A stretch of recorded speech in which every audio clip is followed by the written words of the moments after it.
Bismillahirrahmanirrahim. Assalamualaikum warahmatullahi wabarakatuh. Alhamdulillah, tsumma alhamdulillah, wassalatu wassalamu ala rasulillah wa ala alihi wa sahbihi wa walah, wa la hawla wa la quwata illa billah, amma ba'd. Alhamdulillah, senang sekali bisa bertemu kembali di channel YouTube Magnet Rezeki. Saya doakan Anda semua mendapatkan keberkahan, kemuliaan, kejayaan, ketinggian dari Allah Subhanahu wa Ta'ala, sehingga Anda semakin dekat dengan cita-cita Anda, harapan Anda, hajat-hajat Anda, dan juga semakin dekat dengan Allah Subhanahu wa Ta'ala. Amin ya rabbal alamin. Seperti biasa di channel ini kita akan membahas tentang materi magnet rezeki, bagaimana menarik rezeki dahsyat dengan cara Allah. Tapi sebelum kita lanjut kepada materinya, bagi teman-teman yang belum subscribe dan baru saja menemukan channel ini, silahkan subscribe. Insya Allah Anda akan mendapatkan materi-materi yang terbaik dari channel ini. Insya Allah Anda adalah makhluk yang ajaib. Tinggal kita sempurnakan faktor-faktornya. Dan insya Allah dalam video-video berikutnya kita akan lanjutkan materi ini sampai Anda menemukan potensi terbesar diri Anda dan menjadi makhluk ajaib sebagaimana yang Allah Subhanahu wa Ta'ala inginkan untuk Anda. Amin ya rabbal alamin. Alhamdulillah, di kesempatan kali ini saya ingin menyampaikan materi tentang jodoh terbaik, ya. Materi ini nggak gampang Bapak Ibu, ya. Saya menyampaikannya sampai harus berpikir ulang beberapa kali apakah saya harus menyampaikan atau tidak. Tapi sepertinya memang ada hati nurani saya yang ingin tetap menyampaikan, karena ternyata kenyataannya adalah ada banyak sekali rezeki kita yang tertahan karena urusan jodoh ini. Jadi salah satu perisai yang sangat tebal dalam jiwa manusia adalah urusan jodoh, ya.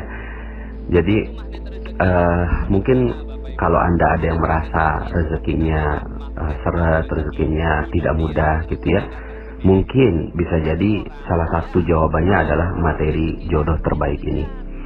Sebelumnya saya ingin sampaikan bahwa ketika Anda menemukan materi atau mendengarkan materi ini, tolong untuk tidak melanjutkan kalau Anda belum mendengarkan materi-materi saya sebelumnya, ya.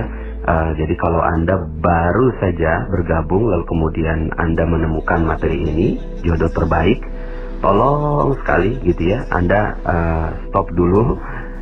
Ini saya betul-betul minta tolong Anda ikuti dulu materi-materi yang sebelumnya, yaitu materi Law of Projection, landasan magnet rezeki, konsep dasar magnet rezeki, kemudian jeruk nipis, Paradox of Candy, cicak dan jerapah, ya, kemudian jendela buram, ya, dan satu paket dengan materi jodoh terbaik ini adalah sakinah selamanya. Jadi kalau Anda betul-betul baru melihat audio ini atau mendengarkan audio ini, tolong untuk di stop saja, kemudian Anda dengarkan audio-audio yang lain, begitu ya. Kenapa? Karena ada beberapa hal yang memang harus saya sampaikan gitu ya, terkait dengan jodoh terbaik ini, tapi landasannya mesti sudah kuat terlebih dahulu, ya. Jadi mohon izin agar Anda bisa mendengarkan audio yang lain. Oke, Bapak Ibu, begini. Ini satu paket ya dengan materi sakinah selamanya, ya. Jadi di materi sakinah selamanya itu saya sampaikan bahwa jodoh setiap orang sudah ada, ya. Jodoh setiap orang itu sudah ada, dan jodohnya ditetapkan di mana? Yang terbaik sebenarnya adalah di akhirat, dan itu adalah jodoh yang sudah Allah tetapkan. Setiap Allah lahirkan seorang bayi, kemudian pasti dia sudah ada jodohnya, dan jodohnya itu kalau nggak di dunia, di akhirat, dan yang terbaik adalah di akhirat, ya. Kemudian yang berikutnya yang saya sampaikan di materi sakinah selamanya adalah yang paling penting bukan jodohnya, tapi yang paling penting adalah mencari ridho, ya, mencari ridho dari proses mencari jodoh itu. Jangan sampai akhirnya ketika kita mencari jodoh, terus kemudian ternyata kita tidak mendapatkan ridho orang tua kita, tidak mendapatkan ridho kakak adik kita, tidak mendapatkan ridho orang-orang di sekitar kita, ya. Jadi itu yang tidak sederhana, ya, karena urusannya adalah urusan yang panjang. Silahkan review materi terumbu karang, ya, bagaimana merawat terumbu karang. Dan yang paling penting ketika sudah menikah, maka yang harus dijaga adalah keridhaan suami dan keridhaan istri. Jadi saling ridho meridhoi, saling rela gitu ya, rela menerima apapun keadaannya. Makanya saya sampaikan sebuah dalil, ayyuma imra'atin matat wa zawjuha anha radin dakhalatul jannah. Seorang istri yang meninggal dunia lalu kemudian suaminya ridho, maka langsung masuk surga. Kebalikannya, kalau suaminya nggak ridho, berarti ada hal yang harus dipertanggungjawabkan, ya. Maka dari sini, ya, di Sakinah Selamanya saya sampaikan tentang logika tentang keridhaan, mencari keridhaan sekitarnya, ya. Kemudian juga saya sampaikan kisah tentang ibunya atau orang tuanya, ayahnya dari Imam Syafi'i, yang ternyata proses pernikahannya itu betul-betul dijaga oleh Allah Subhanahu wa Ta'ala. Nah, dalam materi ini saya ingin menambahkan dosis dari Sakinah Selamanya agar kita semua bisa memahami betul tentang urusan jodoh ini, ya. Karena ya ada yang bilang begini, Pak Nas, kok materi yang Sakinah Selamanya kok gitu sih, jadinya orang tuh nggak semangat menikah gitu ya. Bukannya nggak semangat menikah, Bapak Ibu. Kondisinya begini, saya ini punya 5 anak perempuan gitu ya. Jadi saya tahu betul bagaimana rasanya seorang wanita yang tidak mendapatkan jodoh. Saya punya anak 5 perempuan. Anak pertama saya udah umur 14 tahun saat ini, 14 tahun, dan ya tinggal beberapa tahun lagi saya harus menghadapi masa-masa dia untuk mendapatkan atau menerima atau mendapatkan pinangan, kalau seandainya ada yang meminang. Maka nasihat apa yang terbaik yang bisa saya berikan kepada anak saya gitu ya, karena anak saya perempuan, maka ya nasihatnya seperti yang saya sampaikan di Sakinah Selamanya, udah tenang aja, cool gitu ya, nggak usah terlalu gerasa gerusu, fokus aja sama diri sendiri. Karena ketika kita fokus pada diri sendiri dan fokus kepada Allah Subhanahu wa Ta'ala, karena jodoh kita sudah ditetapkan oleh Allah Subhanahu wa Ta'ala, jadi ya tenang aja gitu ya. Nah, ini yang saya akan sampaikan gitu ya, dan kurang lebihnya bisa jadi ini adalah nasihat untuk diri saya sendiri ketika saya harus menghadapi anak-anak saya yang perempuan ini, ya, ada 5 perempuan, Bapak Ibu. Nah, sebelumnya saya ingin sampaikan begini, urusan cinta, urusan jodoh gitu, ini selain harta, itu urusan cinta telah menyita seluruh waktu manusia, ya. Jadi selain harta, urusan cinta itu telah menyita seluruh waktu manusia. Lagu-lagu yang tercipta, film-film yang diproduksi, itu sebagian besarnya karena urusan cinta dan nafsu yang membakar, Bapak Ibu. Jadi hampir-hampir kita nggak bisa menemukan film Hollywood yang tidak ada bumbu itu, gitu kan? Tidak ada bumbu cinta.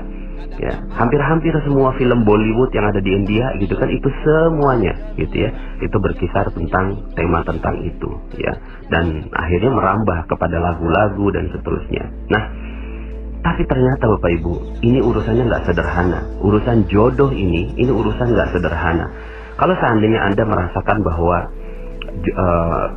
rezeki Anda seret gitu ya, rezeki Anda kok nggak datang begitu ya. Ada beberapa yang japri ke saya, Pak Nas, saya nggak zolimi orang, saya kok baik-baik aja, saya kepada orang tua juga saya merawat terumbu karang, kepada orang-orang juga saya menjaga dengan baik gitu, tapi kenapa kok rezeki saya tetap seret, panas gitu ya.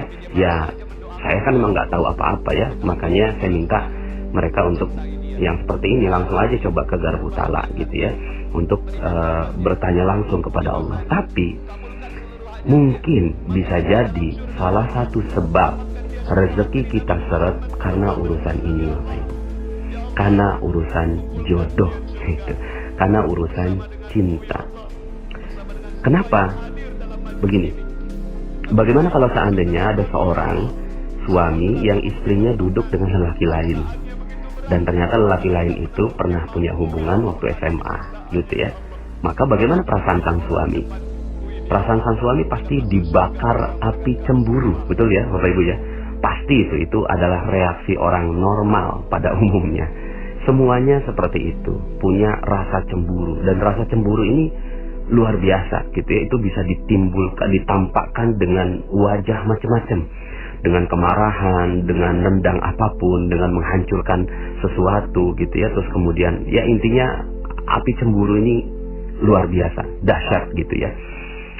Bisa jadi wanita itu kalau sang suami itu melampiaskan kemarahannya bisa ditampar, bisa dilakukan KDRT dan seterusnya Bapak Ibu ya. Nah, cuma pernahkah kita renungkan bagaimana kalau seandainya gitu ya Allah yang cemburu ya. Jadi kalau manusia saja cemburunya sudah demikian, bagaimana dengan cemburunya Allah Subhanahu wa taala gitu ya. Bagaimana jika Allah cemburu? Dan ternyata permasalahan Allah cemburu ini itu ada banyak sekali dalilnya. Ada banyak sekali hadis yang menyebutkan tentang kecemburuan Allah Subhanahu wa taala. Kapan cemburunya Allah? Ya cemburunya Allah urusan-urusan cinta ini gitu ya. Yuk kita renungkan beberapa dalil gitu ya yang berkaitan dengan ini. Dalam hadis riwayat Bukhari dan Muslim, sesungguhnya Allah pun cemburu dan orang yang beriman itu juga cemburu gitu. Kecemburuan Allah yaitu jika orang mukmin melakukan apa yang diharamkan oleh Allah Subhanahu wa taala. Jadi ketika seseorang melakukan apa yang diharamkan Allah, dan kaitannya di sini adalah urusan cinta gitu ya, dia melanggar urusan cinta dan melanggar batas syariat begitu ya, itu Allah Subhanahu wa taala cemburu dengan orang yang melakukan hal itu ya. Kemudian dalam hadis yang lainnya Rasulullah SAW bersabda, tidak ada seorang pun yang lebih menyukai pujian daripada Allah, maka oleh karena itu dia memuji zatnya sendiri. Dan tidak seorang pun yang lebih cemburu daripada Allah, maka karena itu Allah mengharamkan perbuatan keji ya. Hadis yang sama, hadis diriwayatkan oleh Bukhari dan Muslim juga. Artinya apa? Artinya Allah Subhanahu wa taala cemburu. Bagaimana kalau seandainya Allah cemburu? Kalau manusia saja cemburu itu bisa hancur semuanya. Bagaimana kalau Allah yang cemburu? Hancur semua. Dan kecemburuan Allah ini beribu kali lipat dibandingkan dengan kecemburuan manusia ya, dengan cemburunya manusia. Ya, dalam hadis lain tidak ada seorang pun yang lebih pencemburu daripada Allah Azza wa Jalla gitu ya. Dan ini hadisnya juga riwayat Bukhari dan Muslim ya. Hadis lain dari Abu Hurairah, seorang mukmin itu merasa cemburu, sedangkan Allah lebih besar lagi rasa cemburunya daripada orang mukmin tadi. Masya Allah gitu ya. Bagaimana kalau seandainya Allah cemburu dalam urusan cinta ini ya. Dalam urusan cinta, karena Allah yang tetapkan kita punya rasa cinta, Allah yang tetapkan kita punya rasa suka. Lalu kemudian ternyata urusan cinta ini ya, urusan cinta ini dilampiaskan kepada sesuatu yang dilarang oleh Allah Subhanahu wa taala ya. Dilarang oleh Allah Subhanahu wa taala. Nah, dalam keterangan hadis yang lain juga Aisyah radhiyallahu anha itu meriwayatkan tentang kejadian ketika Rasulullah SAW menyampaikan tentang kasus cemburu ini gitu Bapak Ibu ya. Jadi waktu itu ketika gerhana matahari di zaman sekarang ini berbeda sekali dengan gerhana matahari di zaman dahulu Bapak Ibu ya. Kalau gerhana matahari sekarang ini kita nggak ada yang takut keluar rumah ya. Kita udah tahu bahwa itu adalah fenomena alam gitu ya. Tapi di zaman Rasulullah SAW gerhana matahari itu sangat menakutkan. Ya, gerhana matahari itu sesuatu yang sangat mengerikan gitu ya. Bagaimana tidak, siang hari dimakan gitu ya, kira-kira begitu, dimakan oleh satu zat lah begitu ya dalam pikiran mereka, sehingga akhirnya setiap ada kejadian gerhana matahari semua tuh pada takut gitu kan, pada masuk ke dalam rumah, nggak berani keluar rumah, sampai akhirnya itu gerhana mataharinya selesai. Nah, Bapak Ibu yang dirahmati Allah, pada saat yang sangat mengerikan itu Rasulullah berkhutbahnya tentang cemburu.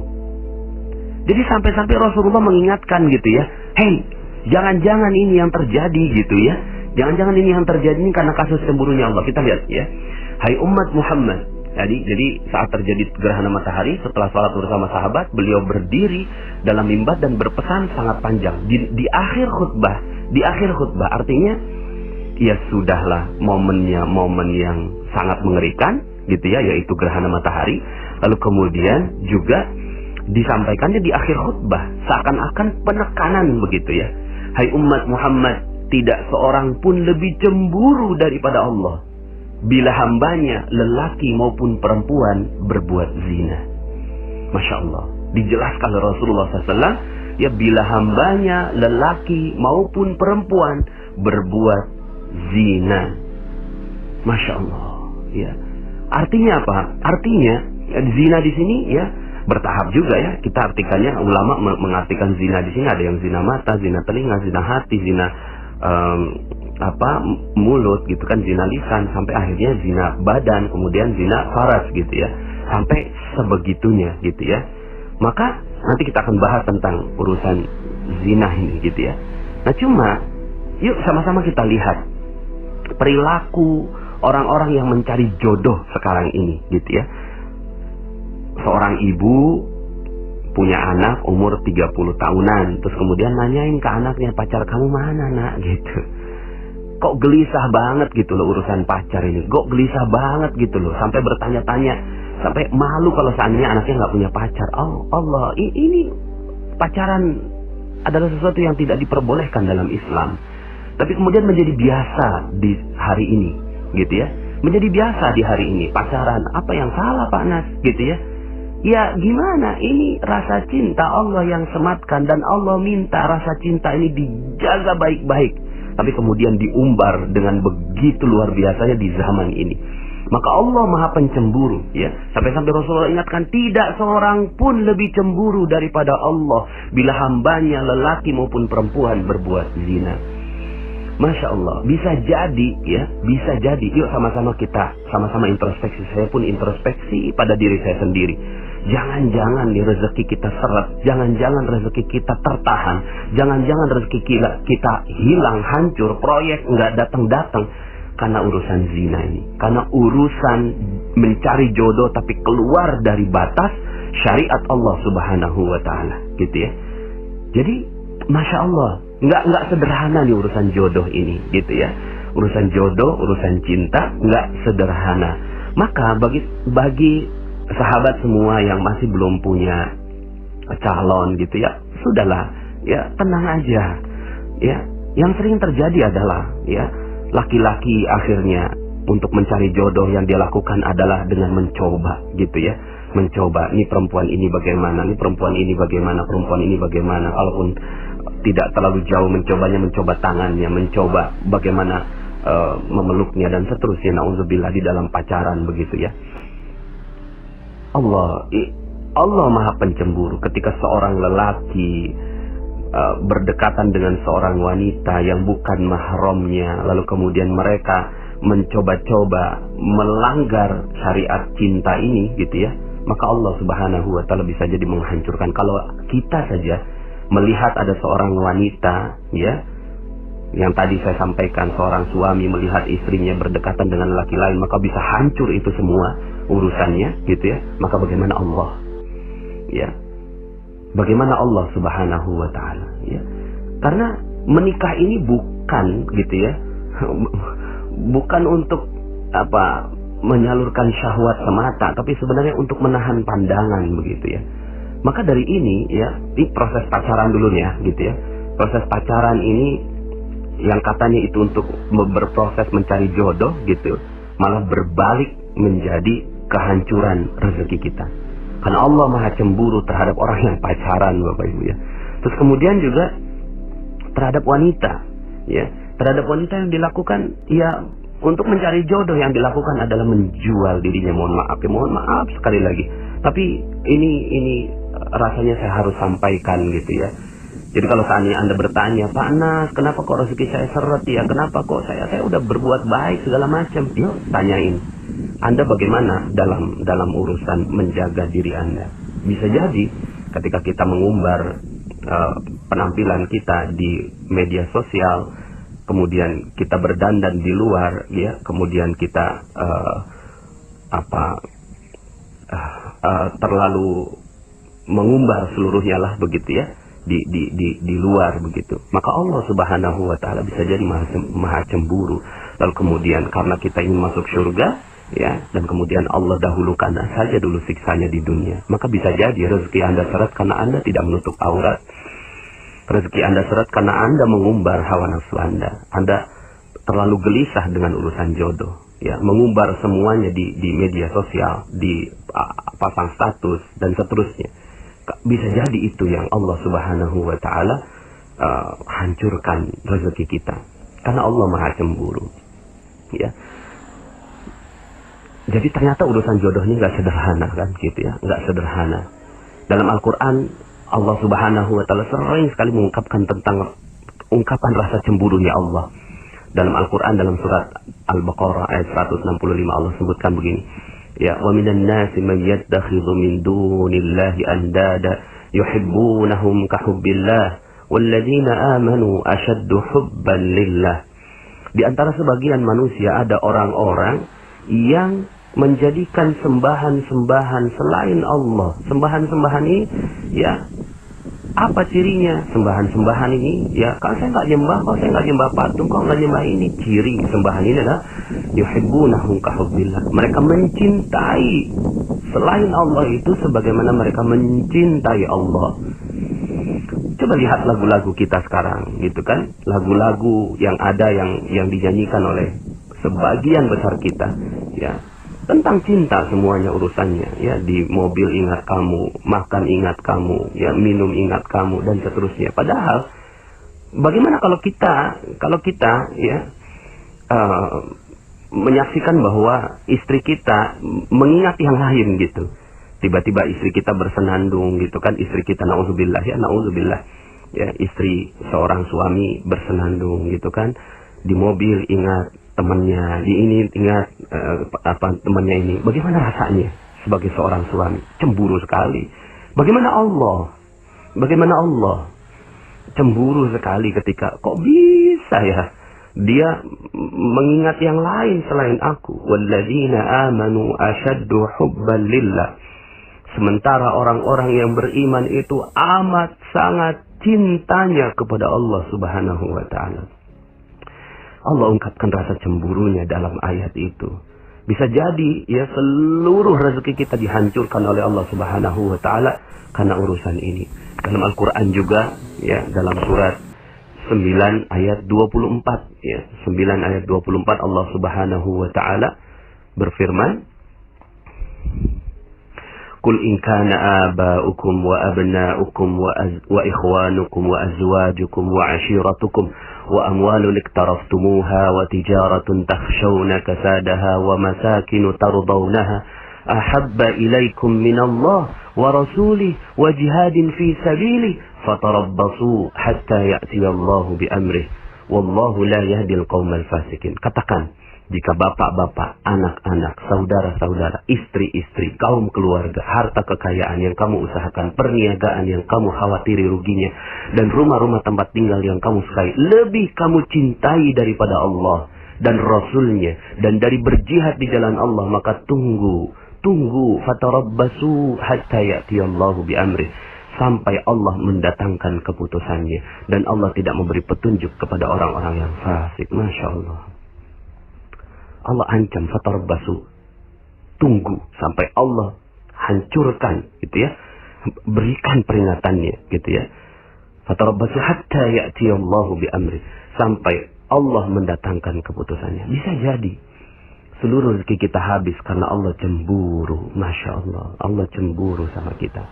Ya, sementara ketika kita disebutkan asma atau nama dari calon kita, kekasih kita yang ada di dunia, maka bergetar hati kita. Tapi bagaimana dengan ketika disebut nama Allah? Allah sebutkan, nih, ya, coba, innamal mu'minun idza dzukirallahu wajilat qulubuhum. Sesungguhnya orang-orang yang beriman ketika disebut nama Allah maka bergetar hatinya. Ya Allah. Ternyata enggak sederhana urusan ini, Bapak Ibu, ya. Padahal Allah sendiri yang sudah jadikan ujian buat kita. Zuyyina linnasi hubbus syahwat minan nisa. Dijadikan indah pada pandangan manusia kecintaan kepada apa-apa yang diingini. Wanita, anak-anak, harta, emas, perak, kuda pilihan, dan sawah ladang, dan seterusnya, ya. Jadi Bapak Ibu yang dirahmati Allah Subhanahu wa taala, sahabat-sahabat semua, rekan-rekan semua, ternyata nggak sederhana. Dan ini nasihat diri saya, juga nasihat untuk anak-anak saya yang saya ingin katakan kepada mereka gitu ya. Cuma belum dapat momennya nih ke anak saya yang pertama terutama. Hati-hati urusan cinta ini. Hati-hati urusan cinta. Karena bisa Allah hancurkan seluruhnya. Allah hancurkan seluruh rezeki kita. Kalaulah kita saja cemburu kepada manusia bisa hancur semuanya, bagaimana Allah cemburu dengan kita. Lalu apa yang harus kita lakukan gitu ya? Pertama, bagi para lelaki gitu ya. Bagi para lelaki, menikahlah gitu ya. Menikah ini bukan untuk dijadikan mainan gitu. Menikah ini bukan untuk dijadikan mainan. Ada rasa cinta gitu kan di dalam hati. Kok senang sekali sama wanita itu. Ayo kalau berani langsung datangi orang tuanya. Gitu, datangi orang tuanya dan jangan sekali-kali kita hancurkan segelnya.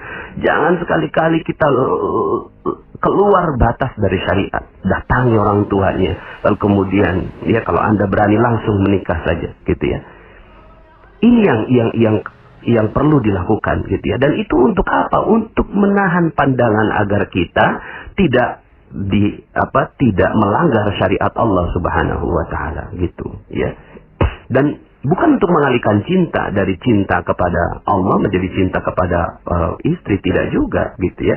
Tapi istri adalah partner kita untuk sama-sama mendapatkan cinta dari Allah Subhanahu wa taala. Jadi jika sudah tidak sanggup menahan syahwat, menikahlah gitu kan. Menikahlah sebagaimana anaknya Ustadz Arifin Ilham umur 17 tahun sudah menikah.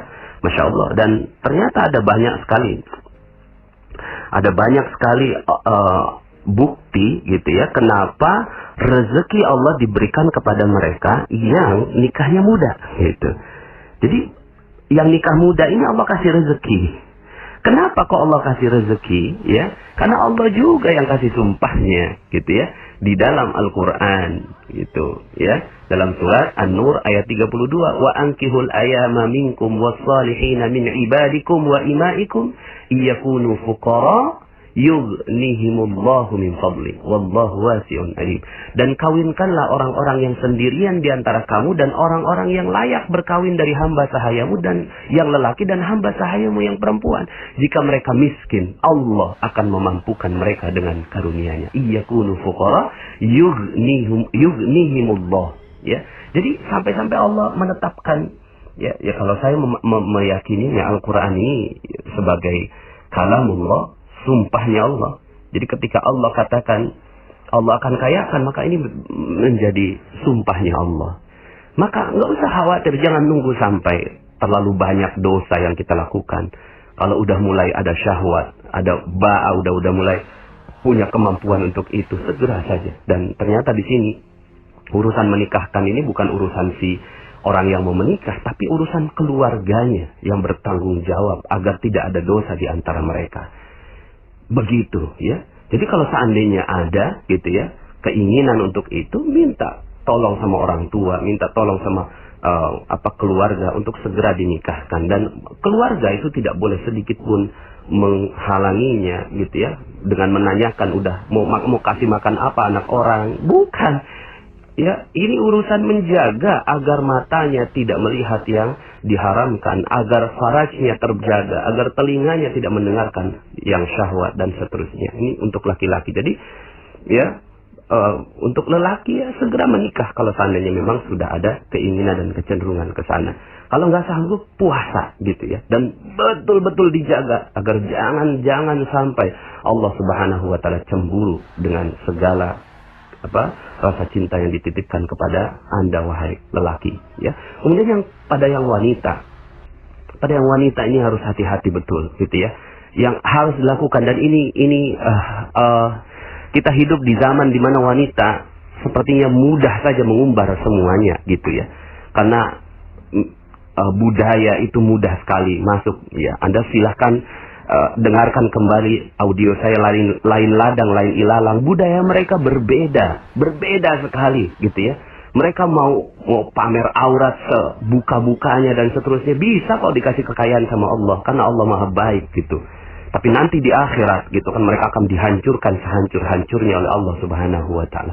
Maka kita nih wanita gitu ya, Yuk sama-sama jaga gitu, jaga betul-betul auratnya, jaga betul-betul kehormatannya gitu ya. Lebih baik sudah berada di rumah gitu ya. Kalaupun seandainya keluar rumah tidak terlalu mengumbar gitu ya, penampilannya dan seterusnya gitu ya. Jadi dijaga betul, jangan sampai Allah cemburu ketika kita sang wanita ini keluar rumah. Ya, jaga betul gitu ya. Dan bukan hanya keluar rumah tapi juga keluar status gitu ya. Dan ini yang sering terjadi di status-status Facebook dan seterusnya gitu ya. Kemudian kalau ya datang seorang lelaki yang ingin melamar, ini ada panduan dari Rasulullah SAW. Idza ja'akum man tardawna dinah wa khuluqa fankihuh illa taf'alu takun fitnatun fil ardi wa fasad. Kalau ada lelaki yang sudah engkau ridhoi, ya, dinah wa khuluqah, dinnya, agamanya dan akhlaknya gitu, fankihu, langsung nikahin aja. Jangan mikir dua kali, ya. Kok saya nggak terlalu cinta sama dia, cinta urusan nomor 12. Yang penting sekarang ini jagain cintanya Allah, jagain. Kalau udah datang gitu ya, itu nggak boleh ditolak gitu ya, nggak boleh ditolak, ya. Jadi kalau seandainya ditolak, ya boleh-boleh saja ditolak, tapi ada alasannya karena apa? Dinah wa khuluqah, ya, dinnya dan akhlaknya. Kalau nggak suka dengan, mohon maaf kok saya nggak suka dengan akhlaknya, ya, itu alasannya. Hanya itu alasannya. Tidak boleh ada satupun alasannya karena hartanya. Kenapa? Allah Subhanahu wa ta'ala maha cemburu kepada mereka-mereka yang berbuat demikian. Makanya Allah tantang gitu ya. Illa taf'alu, kalau nggak dilakukan, takun fitnatun fil ardi wa fasad. Akan terjadi ya fitnah di muka bumi dan kerusakan. Itu yang terjadi mungkin sekarang ini. Rezeki kita terbatas dan seterusnya. Karena itu kita sering-sering menolak lelaki-laki yang datang pada kita, karena yang kita ukur adalah hartanya, bukan dinah wa khuluqah, bukan dinnya, bukan akhlaknya. Nah, ketika sudah dapat gitu ya, sudah memiliki suami, jaga baik-baik gitu ya. Jaga baik-baik, arahkan kepada Allah, jangan sampai akhirnya gitu ya. Itu juga belum tentu jadi jodoh juga kok gitu ya. Jadi jodoh ini apa ya? Belum tentu. Makanya kalau kata Allah, inna min azwajikum wa auladikum aduwwan lakum fahdharuhum, maka kata Allah begitu. Sesungguhnya min azwajikum, dari istri-istri kalian dan anak-anak kalian, musuh bagi kalian. Tuh, Allah tak sebut jodoh, Allah sebutnya musuh. Kenapa? Karena Allah bisa jadi cemburu. Setelah menikah, seorang lelaki jadi sibuk sama istrinya, kemudian ketika dipanggil azan, nggak datang ke masjid. Allah maha cemburu terhadap yang demikian. Kok bisa? Gitu. Maka hati-hati ya, wanita yang telah memiliki suaminya, jangan sampai ditahan itu suaminya untuk melakukan syariat-syariat Allah Subhanahu wa ta'ala. Lepaskan mereka untuk bertemu dengan Allah Subhanahu wa ta'ala ya. Jadi kalau itu yang dilakukan, bisa jadi Allah menjadi musuh sang wanita ini gitu ya. Jadi jangan sampai akhirnya itu yang terjadi. Ya sudah ya, hubungan ini suami istri ini adalah partner gitu ya, partner untuk saling menjaga. Seorang suami ya, seorang suami yang meminta kepada istrinya karena syahwatnya menggebu, langsung dipenuhi gitu ya. Seorang istri gitu ya, itu tidak boleh sedikit pun menahan suaminya untuk beribadah kepada Allah Subhanahu wa ta'ala. Ketika suaminya berbuat maksiat, ketika suaminya berbuat zalim dan seterusnya, sudah fokus aja. Berarti mungkin belum jodohnya, tapi nggak usah cerai juga gitu ya. Kalau kecuali memang sang suami memutuskan talak dan seterusnya. Nah, kalau ini yang terjadi, ya sudah. Yang dijaga cinta terhadap apa? Yang dijaga adalah cinta terhadap Allah Subhanahu wa ta'ala, agar Allah tidak cemburu. Itu yang mesti dijaga dengan baik-baik gitu ya. Nah, kemudian ya, kalau benar-benar ya belum menikah ya, belum menikah, hati-hati. Satu, ya, kalau Anda belum menikah, satu, fokus saja sama Allah Subhanahu wa ta'ala. Allah adalah zat terbaik yang siap memberikan jodoh Anda yang terbaik gitu. Jadi ya sudah, fokus saja sama Allah, nggak usah cari-cari yang lain, nggak usah terlalu sibuk mikirin jodoh, apalagi wanita. Udah gitu, udah duduk aja, udah, nanti juga akan datang sendiri itu jodohnya gitu. Allah yang akan tentukan jodoh buat Anda. Buat yang laki-laki ya, kalau belum menikah ya hati-hati ya, jangan sampai akhirnya tercebur dalam perbuatan-perbuatan yang dilarang oleh Allah Subhanahu wa ta'ala.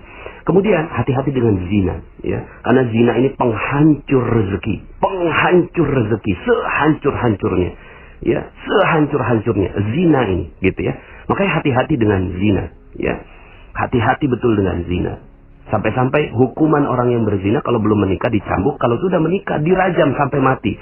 Kenapa begitu? Seakan-akan sudah tidak punya hak apapun di dunia ini.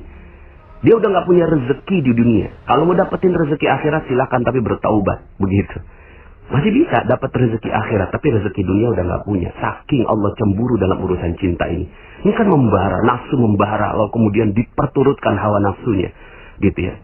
Jadi hati-hati dengan urusan zina ini, karena Allah akan hancurkan semua rezekinya. Jadi kalau seandainya, Pak Nas, kenapa ya gitu kan, kok rezeki saya nggak ada gitu kan? Ternyata ketika diteliti pernah berzina, ya pantas. Ya, kalaupun masih bisa hidup itu atas kemurahan hatinya Allah Subhanahu wa taala, kemurahan hati dari Allah Subhanahu wa taala, sehingga akhirnya membuat ya ada seorang pezina itu bisa hidup gitu. Tapi apakah Allah Maha menerima taubat? Iya. Allah Maha menerima taubat. Yang penting sadar tentang ilmu ini. Ya Allah, pernah gitu kan saya berzina. Minta ampun sama Allah. Kalaupun nggak dirajam gitu ya. Karena memang nggak mungkin juga sekarang ini dirajam ya. Ngeri kita sekarang ini kalau sampai dirajam bisa masuk polisi gitu ya. Apa yang dilakukan seperti Rabi'ah al-Adawiyah gitu ya. Lalu kemudian ketika pernah melakukan kesalahan gitu ya atas urusan cinta ini, kemudian seterusnya sepanjang hidupnya yang dilakukan adalah beribadah kepada Allah Subhanahu wa taala. Karena dia ngerasa udah nggak punya hak rezeki di dunia, udah nggak punya hak rezeki di dunia, gitu. Akhirnya yang dilakukan ya sudah, gitu kan. Kalau seorang yang sudah berzina nggak punya hak rezeki lagi di dunia, apa yang dilakukan? Dia beribadah kepada Allah Subhanahu wa taala, ya. Insya Allah Allah Maha menerima taubat, Allah Maha mengampuni. Kalau Allah mau dikasih kok rezekinya pelan-pelan. Tapi nggak usah terlalu berharap karena udah seperti ini, ya. Tinggal apa yang dilakukan ya sudah, dekati Allah saja. Udah itu yang harus dilakukan kepada mereka-mereka yang pernah berzina, gitu ya. Karena kalau itu yang dilakukan maka dihancur. Tapi kalau seandainya belum menikah ya hukumannya cambuk. Tapi ya nggak bisa juga dicambuk sekarang ya, karena kita nggak pakai hukum Islam sekarang ini. Tapi ya sudah. Gitu kan, yang kita ingin lakukan adalah bagaimana kita tidak menjadikan Allah cemburu terhadap diri kita, gitu ya. Ya, nah jadi hati-hati, jangan sampai pacaran, ya. Kalau belum menikah jangan sampai pacaran. Pacaran itu penghancur rezeki terbesar, gitu. Karena dia wala taqrabuz zina, jangan dekati perzinahan. Allah yang udah minta begitu, karena Allah yang kasih rezeki, maka Allah katakan, gitu ya. Hati-hati, yang kayak gini-gini bisa rezekinya hancur. Jadi kalau seandainya, Pak Nas, kenapa ya rezeki saya hancur? Kenapa kok rezeki saya seret? Pernah pacaran? Pernah. Ya bisa jadi. Karena itu. Terus gimana dong kalau udah pernah? Ya kalau pernah, minta ampun. Kalau belum terjadi, ajarin nilai ini terhadap anak-anak kita, kepada keluarga kita, ya. Siapa sih yang nggak pernah berbuat dosa? Ya, yang ngomong ini juga punya banyak dosa. Ini sama-sama kita sama-sama. Karena urusan jodoh ini, ya, ini urusan yang menghancurkan rezeki sehancur-hancurnya. Jadi ya sudah, gitu ya. Nggak usah ada pacaran, nggak usah, gitu ya. Karena pacaran adalah penghancur rezeki terbesar. Panas, saya pernah pacaran, saya juga mungkin pernah berzina, tapi kok rezekinya baik-baik saja. Hati-hati, hati-hati. Kalau yang kayak gitu, itu bisa jadi istidraj. Bisa jadi Allah senangin kita di dunia supaya akhirat nggak dapat apa-apa. Makanya minta ampun sama Allah. Kalau udah pernah berbuat itu, ya jangan-jangan nanti disiksa di akhirat. Karena rezeki juga bukan hanya uang, tapi keharmonisan. Jadi kalau seandainya, kenapa kok ya gitu ya, saya kok nggak harmonis dengan suami, nggak harmonis dengan mertua, kemudian ada masalah dengan tetangga, ada masalah dengan bisnis, ada masalah dengan apa, ya bisa jadi Allah lagi ngancurin kita karena urusan jodoh ini. Dari dulu mungkin sebelumnya kita sudah melakukan kesalahan-kesalahan. Tapi sekali lagi, Allah At-Tawwab, Allah ini Maha penerima taubat, gitu. Allah Maha penerima taubat, ya. Makanya sekali lagi saya katakan, saya tidak mudah untuk menyampaikan materi ini, tapi rasanya sepertinya perlu saya sampaikan karena banyak yang merasa aman, gitu. Banyak yang merasa aman dari setelah mendapatkan materi perisai rezeki. Panas, alhamdulillah saya udah duha, udah tahajud, udah sedekah, tapi kenapa ya saya kok rezekinya nggak datang-datang? Ya bisa jadi ini, bisa jadi urusan jodoh ini, urusan cinta ini, gitu. Lalu kemudian kesimpulannya terakhir, gitu ya, yang ingin saya sampaikan ini kan judulnya adalah jodoh terbaik. Lalu siapa jodoh terbaik itu? Jodoh terbaik tidak ada yang lain kecuali jodoh yang mengajak kepada Allah. Udah, itu. Itulah jodoh terbaik. Jodoh terbaik adalah jodoh yang di dunia mengajak kepada Allah. Kalau tidak mengajak kepada Allah berarti bukan jodoh terbaik. Mungkin jodoh tapi bukan terbaik. Gitu, bukan jodoh yang baik. Gimana Pak Anas kalau seandainya saya udah dapetin suami yang sepertinya bagaimana gitu ya, KDRT, zalim, nggak pernah sholat dan seterusnya. Ya, sepanjang dia tidak menceraikan kita, ya sudah, kita aja yang bertaubat, minta ampun kepada Allah Subhanahu wa taala, terus bertaubat kepada Allah gitu ya, dan bersabar saja dengan keadaannya karena sudah pernah ada akad nikah. Akad nikah itu sumpah, janji yang sangat-sangat agung, mitsaqan ghalidha. Itu perjanjian yang amat erat, kuat sekali. Kalau seandainya suami ucapkan talak, baru kemudian Anda selesai, gitu ya. Dan ternyata kan bisa juga jodoh akhirnya bukan suami kita yang sekarang kan, gitu ya. Setelah itu ya sudah, gitu ya. Fokus saja, perbaiki anak-anak, perbaiki diri sendiri, dekatin dengan Allah, jangan sampai Allah cemburu, lalu kemudian berharap nanti jodoh Anda dipertemukan di surga Allah Subhanahu wa taala dengan seorang raja yang sangat-sangat luar biasa tampan rupawan nanti di surga Allah, Toh cuma sebentar lagi kok. Dunia kan cuma 60 tahun, 70 tahun dibandingkan dengan jutaan tahun yang akan kita lalui sampai ke akhirat, lalu kemudian nanti di surga itu abadan selama-lamanya gitu ya. Dunia ini singkat sekali. Sudah sabar aja gitu ya. Kalau memang seperti itu. Jadi, siapa jodoh terbaik? Jodoh terbaik adalah jodoh yang mengantarkan kepada Allah. Cari mereka, ya. Kalau nggak begitu, jangan mau, gitu ya. Jangan sampai akhirnya seperti trennya artis-artis, gitu ya, yang menikah dengan lain agama, gitu ya. Menikah dengan orang yang tidak mengajak kepada Allah Subhanahu wa taala. Itu bukan jodoh, itu musibah. Musibah yang seperti itu, gitu ya. Jangan sampai akhirnya kita terkena musibah itu. Dalam Al-Quran disebutkan, Allah larang, wala tankihul musyrikati hatta yu'min, wala amatun mu'minatun khairum min musyrikati walau a'jabatkum. Dan janganlah kamu nikahi wanita-wanita yang musyrik. Yang musyrik artinya nggak kenal Allah. Sebelum mereka beriman, sesungguhnya wanita budak yang mukmin lebih baik daripada wanita musyrik walaupun dia menarik hatimu. Ya, jadi Bapak Ibu, ya, adik-adik, sahabat semua, rekan-rekan, yuk kita hati-hati dalam urusan jodoh ini. Karena ternyata urusan jodoh inilah salah satu perisai rezeki yang besar. Kita fokuskan saja cinta kepada Allah Subhanahu wa taala dan semoga Allah Subhanahu wa taala buka rezeki kita. Mohon maaf atas segala kekurangan, ya. Semoga dengan materi ini kita sama-sama menjahit kembali ya hal-hal yang sudah terluka di masa-masa yang lalu kemudian kita jelang kehidupan yang jauh lebih baik. Bisa jadi Allah lupakan semuanya. Seperti materi saya, cacat yang sempurna. Siapa sih yang nggak punya cacat? Siapa sih yang nggak pernah punya salah? Ya, maka Anda bisa dengarkan kembali materi cacat yang sempurna. Lupakan semuanya, fokus kepada masa depan. Yuk sama-sama kita rapihkan masa depan kita. Kalau sekarang ini rezeki kita berat, rezeki kita seret, rezeki kita tidak ada, wajarlah, ya. Memang kita pernah membuat Allah cemburu. Sekarang jalin lagi hubungan dengan Allah. Jalin lagi hubungan dengan Allah. Kita datang pada Allah selangkah, Allah datang 1000 langkah. Jika kita datang kepada Allah dengan berjalan, Allah datang dengan berlari. Masya Allah. Mudah-mudahan Allah dekati kita. Terima kasih, mohon maaf atas segala kekurangan. Insya Allah, Anda adalah makhluk yang ajaib.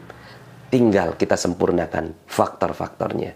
Dan insya Allah, dalam video-video berikutnya, kita akan lanjutkan materi ini sampai Anda menemukan potensi terbesar diri Anda. Dan menjadi makhluk ajaib, sebagaimana yang Allah Subhanahu wa ta'ala inginkan untuk Anda. Saya Nasrullah, sampai jumpa. Assalamualaikum warahmatullahi wabarakatuh.